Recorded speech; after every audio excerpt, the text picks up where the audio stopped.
नमस्कार। शान्ताकारं भुजगशयनं पद्मनाभं सुरेशं विश्वाधारं गगनसदृशं मेघवर्णं शुभांगं लक्ष्मीकान्तं कमलनयनं योगहृदयानगम्यं वन्दे विष्णु भवहरणं सर्वलोकैनाथं। भगवान विष्णु शांत भाव से शेषनाग पर विश्राम कर रहे हैं। भगवान विष्णु के स्वरूप को देखकर मन में यह प्रश्न उठता है कि सर्पों के राजा पर बैठकर कोई इतना शांत कैसे रह सकता है, परंतु वह तो भगवान है और उनके लिए सब कुछ संभव है। ईश्वर का नाम साधना की नींव है। अपने जीवन में नाम जप से शारीरिक, मानसिक एवं आध्यात्मिक दृष्टि से क्या क्या लाभ होते हैं, यह हम एक पौराणिक कथा द्वारा उदाहरण सहित जानेंगे। आगे बढ़ने से पहले आपसे निवेदन है कि वीडियो को पूरा देखें, चैनल को सब्सक्राइब अवश्य करें और वीडियो को लाइक भी करें।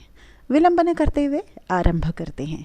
वर्तमान में अनेक लोग दुख को भूलने के लिए मद्यपान करते हैं, परंतु मद्यपान दुख को भूलने का साधन नहीं है।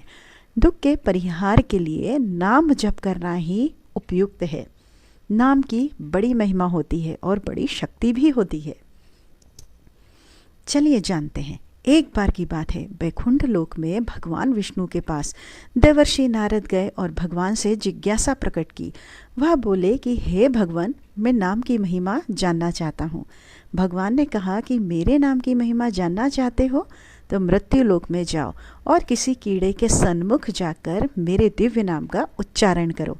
नारद जी मृत्यु लोक में गए और देखा कि एक कीड़ा अपनी स्वाभाविक गति से रेंग रहा है। नारद जी ने उसके सन्मुख भगवान के दिव्य नाम का उच्चारण किया। कीड़ा उसी क्षण मर गया।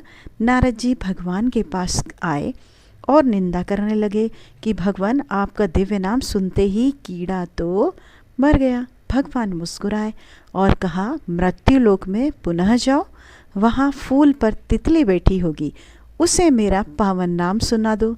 नारद जी मृत्युलोक में गए और देखा कि एक फूल पर मस्ती से तितली बैठी है। उसे भगवान का नाम सुनाया।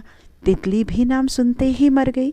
नारद जी फिर वापस से भगवान के पास गए और कहा कि भगवान, आपके नाम के सुनते ही तितली तो मर गई। भगवान ने कहा कि कोई बात नहीं, इस बार किसी हिरण के बच्चे को मेरा पवित्र नाम सुना दो।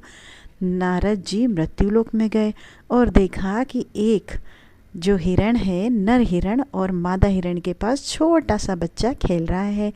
नारद जी सहमे सहमे कदमों से बच्चों के पास गए और उसे भगवान का नाम सुनाया। जब बच्चे को नाम सुनाया तो नाम सुनते ही वह हिरण शावक भी मर गया।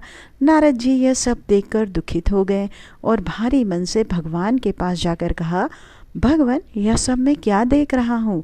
आपका पवित्र नाम तो तारने वाला होता है और किंतु यहाँ तो जीव जंतु मरते ही जा रहे हैं। ऐसा तो नहीं होना था। भगवान ने आश्वासन दिया कि डरने की कोई बात नहीं, एक बार मृत्युलोक में फिर से जाओ और किसी नवजात गाय के बछड़े को मेरा नाम सुनाओ। नारद जी न चाहते हुए भी भगवान के बार बार कहने पर मृत्युलोक में आए और देखा कि गाय के पास एक नवजात बछड़ा पूंछ उठाकर पूरे उल्लास से दुग्धपान कर रहा है। नारद जी डरे डरे से बछड़े के पास गए और भगवान नाम का उच्चारण किया। नारायण, गाय के बछड़े की ही भी वही गति हुई और वह तत्क्षण मर गया। नारद जी दौड़े दौड़े भगवान के पास आए और कहा कि भगवान, बंद कीजिए अपनी यह लीला, मुझे नाम की महिमा नहीं जाननी है। आप ये लीला बंद कर दीजिए। आपका नाम उच्चारण तो जीवों को मार रहा है। मेरी और परीक्षा मत लो भगवान। भगवान ने कहा, शांत हो जाओ ऋषिवर, एक बार मेरे कहने से मृत्युलोक में आप फिर जाओ और इस बार जीव जंतुओं पर नहीं, मनुष्यों पर मेरे नाम का आप प्रभाव देखो। काशी नरेश के यहाँ एक पुत्र हुआ है, उसके कान में मेरा अलौकिक नाम सुनाओ। नारद जी बोले, भगवान, आप मुझे कहाँ भेज रहे हैं? मैं कलंकित हो जाऊंगा, मुझे लोग हत्यारा कहेंगे। भगवान के आदेश से उनके बार बार विश्वास दिलाने पर नारद जी काशी नरेश के यहाँ गए। वहाँ शिशु जन्म के उपलक्ष्य में उत्सव मनाया जा रहा था। राजा को जब पता लगा कि बैकुंठ लोक से देवर्षि आए हैं तो उन्होंने उनका खूब स्वागत सत्कार किया और कहा कि आप नवजात शिशु को आशीर्वाद दीजिए नारद जी। नारद जी के पैर के आगे उन्हें रख दिया। नारद जी के पैर आगे नहीं बढ़ रहे थे। वे भय से व्याकुल शिशु के समीप गए और उनके कान में दिव्य भगवान का नाम उच्चारण किया, नारायण नारायण। नारद जी ने जैसे ही नाम सुनाया, शिशु ने बोलकर नारद जी को प्रणाम किया। नारद जी अत्यंत आश्चर्यचकित एवं गदगद होकर बोले कि बालक, तुम कैसी शक्ति से बोल रहे हो? कौन सी शक्ति है? उसने कहा, हे महर्षि, क्या आपने प्रभु के दिव्य नाम की महिमा एवं शक्ति नहीं पहचानी है? मैं ही वह कीड़ा, तितली, हिरण का बच्चा, गाय का बछड़ा हूँ। प्रभु नाम से मैं सहज ही प्राण त्याग रहा तथा आज मनुष्य जन्म में आया हूँ। नारद जी के सब संशय दूर हो गए। उन्हें नाम की अलौकिक शक्ति का ज्ञान हो गया और वह बार बार भगवान का धन्यवाद करने लगे। तुलसी मेरे राम को बीज भजो या खींच, भूमि पड़ा जा में सभी उल्टा सीधा।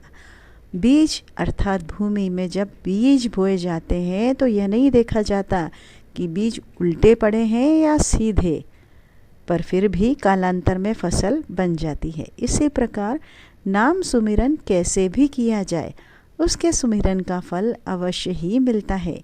भगवान का नाम हमेशा जपना चाहिए। यह आवश्यक नहीं है कि मुख से जोर जोर से भगवान का नाम बोला जाए। अपने मन में भी ध्यान करके भी आप भगवान राम, श्री कृष्ण या जगत गुरु भगवान शिव आदि का नाम जाप कर सकते हैं। किसी भी परिस्थिति में ईश्वर का नाम लेने से सभी संकट टल जाते हैं। आज की हमारी वीडियो में इतना ही। अगर आपको इस वीडियो से कुछ ज्ञान प्राप्त हुआ हो तो वीडियो को लाइक करें और चैनल को सब्सक्राइब भी कर लें।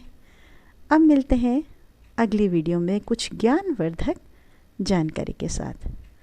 तब तक के लिए जय जय श्री राम। आपका दिन शुभ हो, मंगलमय हो, यही मनोकामना परम पिता परमात्मा से आप सबके लिए।